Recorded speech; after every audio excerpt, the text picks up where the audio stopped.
मूकं करोति वाचालं पङ्गुं लङ्घयते गिरिं यत्कृपातमहं वन्दे परमानन्दमाधवम् लक्ष्मीनाथसमारम्भां नाथयामुनमध्यमाम् अस्मदाचार्यपर्यन्तां वन्दे गुरुपरम्पराम् मूकं करोति वाचालं पङ्गुं लङ्घयते गिरिं यत्कृपातमहं वन्दे परमानन्दमाधवम्। जय श्री राधे। सभी साथियों को YouTube चैनल पे हार्दिक स्वागत है। एक शीर्षक है घर में ही बैरागी, यानी घर में ही रहकर हम कैसे बैरागी बन सकते हैं, यानी विरक्त बन सकते हैं। चक्रवर्ती भरत के जीवन की एक घटना है कि एक दिन एक विप्रदेव ने उनसे पूछा, महाराज आप बैरागी हैं तो फिर महल में क्यों रहते हैं? आप महल में रहते हैं तो बैरागी कैसे? माया, विकार एवं वासना के मध्य आप किस तरह बैरागी हैं? क्या आपके मन में कोई पाप, विकार और वासना के भाव नहीं आते? चक्रवर्ती भरत ने कहा, विप्रदेव तुम्हें इसका समाधान मिलेगा, किंतु पहले तुम्हें मेरा एक कार्य करना होगा। जिज्ञासु ने कहा, कहिए महाराज, आज्ञा दीजिए। हम तो आपके सेवक हैं और आपकी आज्ञा का पालन करना हमारा कर्तव्य है। भरत ने कहा, यह पकड़ो तेल से लबालब भरा कटोरा, इसे लेकर तुम्हें मेरे अंतःपुर में जाना है, जहां मेरी अनेक रानियां हैं। वे सज धज कर तैयार मिलेंगी। उन्हें देखकर आओ और बताओ कि मेरी सबसे सुंदर रानी कौन सी है। भरत की इस बात को सुनकर जिज्ञासु बोला, महाराज आपकी आज्ञा का पालन अभी करता हूँ। अभी गया और अभी आया। तब भरत बोले, भाई इतनी जल्दी ना करो, पहले पूरी बातें सुन लो। तुम्हें अंतःपुर में जाना है। पहली बात, सबसे अच्छी रानी का पता लगाना है। दूसरी बात, लबालब तेल भरा कटोरा हाथ में ही रखना है। तीसरी बात, तुम्हारे पीछे 2 सैनिक नंगी तलवारें लेकर चलेंगे और यदि रास्ते में तेल की एक बूंद भी गिर गई तो उसी क्षण ये सैनिक तुम्हारी गर्दन धड़ से अलग कर देंगे। वह व्यक्ति चला, हाथ में कटोरा है और पूरा ध्यान कटोरे पर एक एक कदम फूंक फूंक कर रख रहा है। अंतःपुर में प्रवेश करता है। दोनों तरफ रूप की राशि रानियां खड़ी हैं। पूरे महल में मानो सौंदर्य छिटका हुआ है। कहीं संगीत तो कहीं नृत्य चल रहा है, लेकिन उस साधक का मन कटोरे पर अडिग है।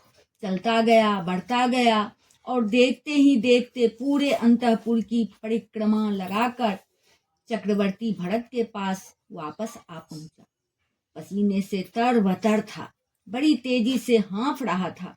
चक्रवर्ती भरत ने पूछा, बताओ मेरी सबसे सुंदर रानी कौन सी है? जिज्ञासु बोला, महाराज आप रानी की बात करते हैं। कैसी रानी? कहाँ की रानी? किसकी रानी? कोई रानी वानी नहीं दिख रही थी। मुझे तो कटोरे में अपनी मौत दिख रही थी। सैनिकों की चमचमाती नंगी तलवारें दिख रही थी। बस यही तुम्हारी जिज्ञासा का समाधान है, तुम्हारे सवाल का जवाब है। जैसे तुम्हें अपनी मौत दिख रही थी, रानियां नहीं, रानियों का रंग रूप सौंदर्य नहीं, और इस बीच रानियों को देखकर तुम्हारे मन में कोई पाप विकार नहीं उठा, वैसे ही मैं भी हर पल अपनी मृत्यु को देखता हूँ। मुझे हर पल मृत्यु की पद चाप सुनाई देती है और इसलिए मैं इस संसार की वासनाओं के कीचड़ से ऊपर उठकर कमल की तरह खिला रहता हूँ। राग रंग में भी वैराग की चादर ओढ़े रहता हूँ। इसी कारण माया एवं वासना मुझे प्रभावित नहीं कर पाती। जीवन की चादर यदि साफ, स्वच्छ और ज्यों की त्यों रखनी है तो इस जीवन क्रांति के लिए एक ही सूत्र है, वह है मृत्युबोध। उस मृत्यु का कोई मुहूर्त नहीं होता है। ख्याल रखें, न तो जन्म का कोई मुहूर्त होता है और न ही मृत्यु का। गृह प्रवेश का तो मुहूर्त होता है, किंतु गृह त्याग का नहीं। सांसारिक मोह माया की नश्वरता का बोध होते ही ज्ञानी पुरुष संसार को छोड़कर वन की तरफ चल देता है, क्योंकि जीवन तो वन में ही बनता है। भवनों में तो जीवन सदा उजड़ता रहता है। वन बनने की प्रयोगशाला है। राम बन गए तो बन गए, महावीर बन गए तो बन गए। वे आज मोक्ष शिला पर विराजमान हैं, अनंत अविनाशी अव्यक्त सुख को भोग रहे हैं, भोगते रहेंगे। हमें भी ऐसे मोक्ष सुख की ओर बढ़ना है। यही जीवन का अंतिम अमित लक्ष्य है। ऐसा ही एक प्रसंग है, एक सेवानिवृत्त जज का। वे बड़े विद्वान और विचारक थे। वे हर रोज सायंकाल घूमने के लिए जाया करते थे। एक दिन जब वे लौट रहे थे तो कुछ अंधेरा हो चला था। सड़क के दोनों ओर झुग्गी झोपड़ी वाले रहते थे।